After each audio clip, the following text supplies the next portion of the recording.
ஸ்ட்ரக்சரில் படிக்க வச்சு 4 பேர் 4 பக்கம் நின்று தூக்கிட்டு போகிறது ஸ்ட்ரக்சர் இருக்காது. பிளாங்கெட் மெத்தட்னு ஒன்று இருக்குது. பிளாங்கெட் மெத்தடில் பிளாங்கெட்டை விரிச்சு போட்டு அதில் படிக்க வச்சு என்ன பண்ணுவாங்க, 4 பக்கம் பிளாங்கெட்டை சுருக்கி அப்படியே தூக்கிட்டு அந்த மாதிரியும் கொண்டு போகும். ஓகேங்களா? இதெல்லாமே வந்து என்னது வித்தவுட்டு எக்யூப்மெண்ட். வித் எக்யூப்மெண்ட் நிறையா இருக்குது. ரோப் இருக்குது, லேடர் இருக்குது. ஸோ ஃபயர்மேன் லிஃப்ட்டு சொன்னீங்கன்னா அந்த ஃபயர்மேன் லிஃப்ட்டு போட்டு லேடர் வந்து இறக்குவாங்க. எங்கள் ஆளுங்க தூக்கிட்டு வந்திருக்காங்க, தூக்கி நிறைய பேர் ரெஸ்கியூலாம் பண்ணியிருக்காங்க. அதுக்கப்புறம் ரோட்டில் வந்து சேர்மேட்டுன்னு ஒன்று இருக்குது, அதை போட்டு இறக்குவாங்க. சரிங்களா?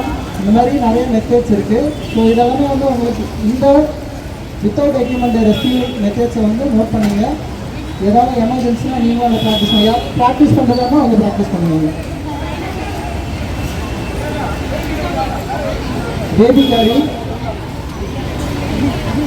டிக்கெட்டர், fireman lift,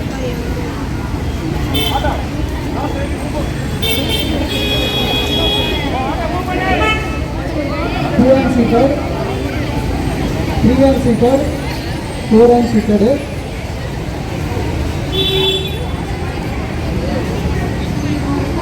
chair carry, four and aft method and all. Four and aft method என்றது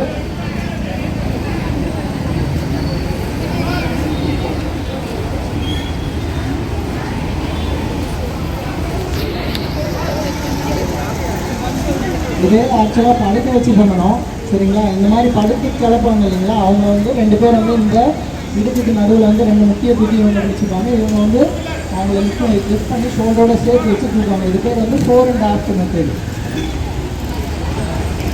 அதுக்கடுத்து பிளாங்கெட் கேரி. இன்னொன்று பவுலிங் ட்ராக்னு ஒன்று இருக்குது, பவுலிங் நாட்டுன்னு ஒன்று இருக்குது இல்லைங்களா. அந்த பவுலிங் நாட்டை வந்து பாதிக்கப்பட்டவங்களுக்கு வந்து இந்த செஸ்ட் பகுதியில் போட்டு நாட்டு வந்து பின்னால் வந்துடும். பின்னால் வந்து லிஃப்ட் பண்ணும்போது இந்த தலையை வந்து நல்லா தூக்கி கொடுக்கும். அவங்க மைண்ட் எடுத்துருக்காங்க. இன்னொரு பக்கம் அதே பவுலிங் நாட்டை வந்து கிராஸ் பெல்ட் மாதிரி போட்டு நம்ம உடம்புல சேர்த்துட்டு ட்ராவல் பண்ணணும். ட்ராவல் பண்ணோம்னா நம்ம ட்ராவல் பண்ணும்போது இந்த லிஃப்ட்டு லிஃப்ட்டை வந்து லிஃப்ட் பண்ணி தூக்கி கொடுத்து அவங்க கீழே அடிப்படாமல் அப்படியே நீட்டுக்கு வெளியே வரணும். ஏதாவது கொலஸ்ட்ரால் இடத்துல இல்லை வந்து ரொம்ப ஃபயர் ஆனால் முதல்ல யாரும் கால் பண்ணுங்க. ஃபஸ்ட்டு நம்மளோட ஃபயர் ஆச்சுன்னா ஃபஸ்ட்டு நம்மளோட நடவடிக்கை என்னவாக இருக்கும்? ஒரு ஃபயர் இன்சிடென்ட் பார்க்குறீங்க, ஃபஸ்ட்டு நம்மளோட நடவடிக்கை என்னவாக இருக்கும்? சத்தமாக சொல்லுங்கள். இந்த பாதிக்கப்பட்டிருக்கிறவங்க என்ன பண்ணணும், நாம ரெஸ்கியூ பண்ணி ஒரு சேஃப் ஜோனை கொண்டு போய்ட்டு அவங்க வைக்கணும். ஸோ இதுதான் நம்ம செய்ய வேண்டிய முக்கியமான கடமை. அதே நேரத்தில் நம்ம யூஸ் பண்ணுற எல்லா எக்யூப்மெண்ட்ஸும் ஆக்சிஜன் சிலிண்டர் மாசஸ்லாம் வந்து நம்ம வந்து ஹேண்டில் பண்ணுறதுங்களா, அந்த இடத்துல லீக்கேஜஸ் இருந்ததுன்னா உடனே என்ன பண்ணிடணும், உடனே வந்து பிடபிள்யூடி கண்ட்ரோல் சொல்லி அவங்க வந்து அதை ஃபஸ்ட்டு வந்து என்ன பண்ணணும், தடுத்து அது எல்லாத்தையும் வந்து க்ளீன் பண்ணி வைக்கணும்.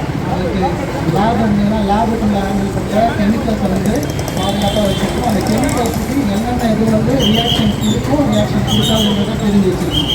ஓகேங்களா? அதுக்கேற்ற மாதிரி தான் நம்ம ஃபயர் ஃபைட்டிங் பண்ண முடியும். ஆயிலில் நம்ம தண்ணி ஊற்றினா என்ன ஆகும், ரியாக்ட் ஆகும். ஸோ அதுக்கு வந்து என்ன பண்ணுவாங்க, ஃபோம் மாதிரி அடித்து மேலே வந்து பிளாங்கெட் பண்ணுவாங்க. அந்த ஃபோமை ஒரு பக்கமாக கொடுக்கும்போது அது அப்படியே மேலே சர்ஃபேஸில் படந்து ஆக்சிஜன் கொடுக்கறதுக்கு ப்ரிவெண்ட் பண்ணிக்கணும். ஸோ இதெல்லாமே நம்ம வந்து ஒரு என்ன சொல்லணும், ஆத்மார்த்த உணர்வோட கற்றுக்கிட்டு நம்ம என்ன பண்ணோம், நம்ம அதை அழைச்சி வச்சுக்கிட்டு அதை ஃபாலோ பண்ணணும். ஓகேங்களா? நம்ம நாங்கள் வர்ற வரைக்கும் ஃபஸ்ட்டு ரெஸ்பாண்ட் யார், நீங்கள் தான். ஓகேங்களா? உங்களை நம்பி தான் இவ்வளோ பெரிய ஹாஸ்பிட்டலில் ஒப்படைச்சிருக்காங்க. இதில் நடக்கிற ஒரு சின்ன விஷயத்துக்கும் நம்ம பொறுப்பான ஒரு ஆளாக இருக்கும். சரிங்களா? தேங்க்யூ. நம்ம எமர்ஜென்சி நம்பர் கொடுக்க 112. முதல்ல என்ன நம்பர் வந்தது, 100 101 தனியாக பிரித்து வச்சுருந்தாங்க. இப்போ ரெண்டுமே வந்து என்ன பண்ணியாச்சு, கம்பைன் பண்ணியாச்சு.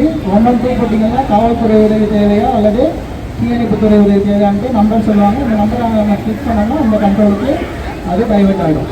சரிங்களா? தேங்க்யூ.